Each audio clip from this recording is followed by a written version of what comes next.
እንደምናለች በጣም የሚገርም ዜና ነው ይዤላችሁ የመጣሁት። ይህንን ታሪክ ከመስማታችሁ በፊት ከአንድ ሰዓት በፊት የሰራሁትን ቪዲዮ እንድታዳምጡት ከዛ ጋር የተያዘ በመሆኑ ማለት ነው። አሁን የማቀርብላችሁ ኢትዮጵያ እንዴት ግብፅን እንደሰራች ነው ማለት ነው የማቀርብላችሁ። በጣም ትገረማላችሁ። እውነተኛ ዝም ብሎ ተረት ተረት የምትሉት አይነት አይደለም።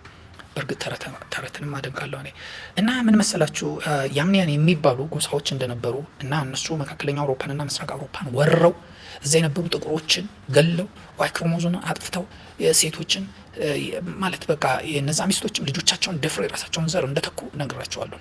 ያም ጀርመንን እንደሚያካትት እንግሊዝን ምናምን እንደሚያካትት ነግራቸዋለሁ።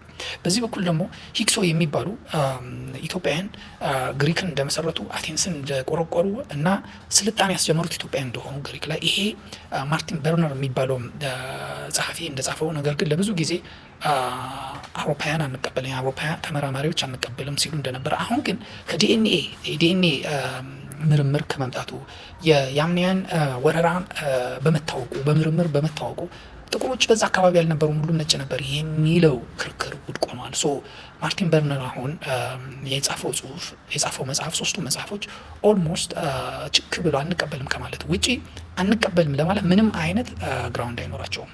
እውነታውን ክርክሩ ማሸነፍ አይችሉም ማለት ነው። ኤኒያስ የሚባለው የትሮይ ልዑል ነው ከፍተኛ የጦር አዛዥ ግሪክ ነው ሮም እንደመሰረታት ሬሙስ እና ሬሙ የሚባሉ ሁለት ወንድማማቾች መንታዎች ናቸው እንደመሰረቱ ከነሱ በኋላ 7 ነገስታት እንደነገሱ ትንንሽ ነገስታት ማለት ነው። የመጨረሻው አውግስጦስ ቄሳር እንደሆነ ነግሬያቸዋለሁ። ሰው ኢትዮጵያውያን ያልሄዱበት የለም። የላቲን ፊደል በሉ የምናምን የሚባል ነገር የለም። በቋንቋ በምናምን ነገር የኢትዮጵያ ስልጣኔ ነው የሄደው። ፈረንሳይ በሉ ስፔን በሉ ፖርቹጋል በሉ ምን በሉ ሁሉም የኢትዮጵያ ስልጣኔ ነው ብያቸዋለሁ። ይሄ ዝም ብሎ ህልም አይደለም። አሁን በደንብ አዳምጡኝ።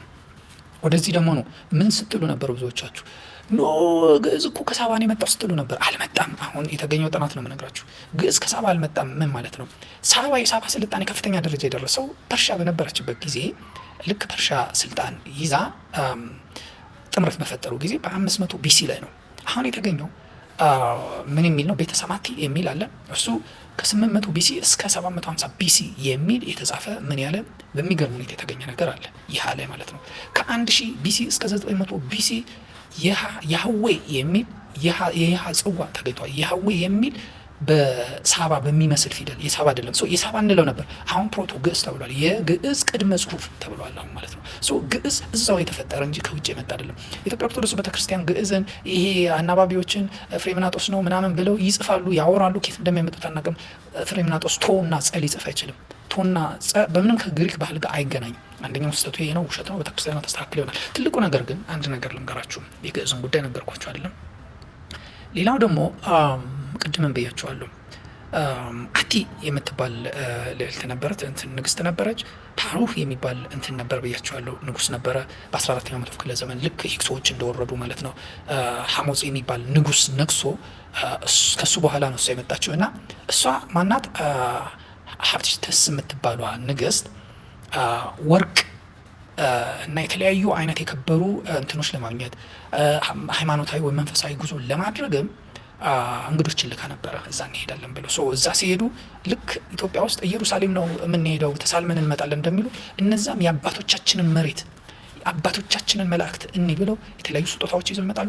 እዚህ መጥተውም የተለያዩ ስጦታዎችን ይዘው ይሄዳሉ። ይሄ በታሪክ የተገኘ ከነሳጥኑ የተገኘ ነው። ምንድነው? ጋዳዋሲ የሚባል ጋዳዋሲ ሄድሉፍ ቴክስት የሚባል አለ። እንደውም ፈልጉና አንብቡት። ተገኝቷል ማለት ወደዛ ሲሄዱ ማለት ነው።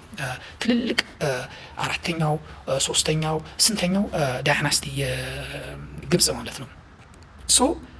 ያኔ ግብጾች በቤተ መንግስት በሀትሸፕተስ እንትን ላይ ቤተ መቅደስ ላይ የናአቲን ስዕል ሲስሉ እዚያ ያለውን ነገር ሲስሉ አንድ የተጠቀሙት ምንድነው? ይሄ የሄሮግሊፊስን እንትን አስቀምጧል። ፊደሎችን አስቀምጧል። ሲያስቀምጡ አንከን አስቀምጧል። እንዴት ሄሮግሊፊስን ሊጠቀሙ ቻሉ? ለምንድን ነው? አይ የግብጽ ጸሐፊዎች በራሳቸው ሙድ እንጂ ስዕሉ ለማሳመር ፈልገው ነው ሊባል አይችልም። ልክ የትኛውም ሮያል ፋሚሊ ማለት ነው ልክ ግዕዝ ለቤተ መቅደስ ነው የምንጠቀመው ብሎ እንዳስቀመጡት በቃ ከፍተኛ ክብር ለመስጠት ማለት ነው። ሄሮግሊፊስ የሚባለው ለምንድን ነው? ለሮያል ፋሚሊ ነው የሚጠቀሙት። ሮያል በቃ ለተከበረ ሰው ነው፣ ለቤተ መንግስት ለምናምን እንጂ ዝም ብሎ በተራ ሰው ቤት ውስጥ አይጻፍም። ተጽፎ ተገኘ። ፑንት ሄሮግሊፊክስን ትጠቀም ነበር። ፓፒረስን አትጠቀም እንጂ አትጠቀም ማለት አንችልም። ሜቢ ገበያው ቦታ ላይ ሊጠቀሙ ይችላሉ። እስካሁን በምርምር አልተገኘም ሊሉ ይችላሉ። ግን ሄሮግሊፊክስን ሲጠቀሙ ነበረ። የፑንት የጽህፈት ፊደል የመጀመሪያው ምልክት ሄሮግሊፊክስ ነበረ። ምክንያቱም አለ እና አቲ ላይ እነ ሀብሩ ላይ ስላለ ማለት ነው። ሌላው ትልቁ ነገር ምን መሰላችሁ? በጣም ትልቁ ነገር ሳይንስ ያገኘው ልክ እንደነ ያምኒያ ያለ ማለት በጣም ታሪክ ለዋጭ የተገኘው ምንድን ነው? ከ10,000 ዓመተ ዓለም እስከ 7,000 ዓመተ ዓለም የሰሃራ በረሃ ድርቀት ተከስቶ ነበረ። ከፍተኛ ድርቀት ተከስቶ ነበር። በዚህ ጊዜ ድርቀቱ እስከ ስምጥ ሸለቆ እስከ ይሄ ሰሜኑ ክፍል ኤርትራ ምናምን የምንለው ትግራይ ክልል ድረስ ሁሉ መጥቶ ነበር። ያኔ በፑንት ላይ የነበረው ሲቪላይዜሽን እና ሮያል ፋሚሊ ሀብቱን ይዞ ዙፋኑን ይዞ ወዴት ሄደ? ወደ ማንፊስ እና ወደ ቴቤስ ነው የተጓዙ። ወደዛ ነው የተጓዙ በመርከቦቻቸው በምን ወደዛ ነው የተጓዙት። እዛ ብቻ አይደለም፣ ውሃ ፍለጋ አሁን ኢትዮጵያ ወደምንላት ኤሪያ በሙሉ ሰው ፈሷል፣ ወደ አዋሽ ፈሷል። አሁን ኢቨን እኔ ብዙ ጊዜ ጠይቃለሁ፣ እንደውም ሸዋ እኔ የጥንት ጊዜ ይመስለኛል እላለሁ። ምክንያቱም ሸዋ ሱልጣኔት አለ፣ የተለያዩ የውጭ የየመን የምናምን የተለያዩ ገዢዎች እዚህ አካባቢ ሲፋለሙ ለመፋለም ጥረት ሲያደርጉ ከዚህ በፊት ታሪክ አጋርቻቸው። ይሄ ኤሪያ ራሱ ከዛ ጋር ሳይገናኝ አይቀርም፣ ግን ማስረጃ የለኝም በዚህ ነገር ላይ። ግን የፈሰሱ ግን በዛ ምክንያት የሰሃራ በረሃ በመስፋፋቱ ምክንያት ሩሊንግ ፓርቲ ወደ ግብጽ ሄደ፣ ወደ ነማፌስ። ሌላው ህዝብ ደግሞ ውሃ ወዳለበት ሁሉ ነው ከነስልጣኔው ከነነበር ከነማለክቱ ሄደው። የናይል ውሃ የአባይ ውሃ ከፍተኛ ከአምልኮ ጋር የተያያዘ በቃ ከአምላክ ጋር እያይዘው ውሃን ማምለክ ውሃን ማክበር የጀመሩት በዛ በረሃ መስፋፋት በሰሃራ በረሃ መስፋፋት ምክንያት በተፈጠረ ነገር ነው። ወደ ናይል ብቻ አይደለም፣ ወደ ኤፍራጥስም ወደ ተለያየ ቦታ ጉዞ ተካሂዷል ማለት ነው። ምን ማለት ነው? ይሄን ያድለው ያልኩት ጥናት ተደረገ።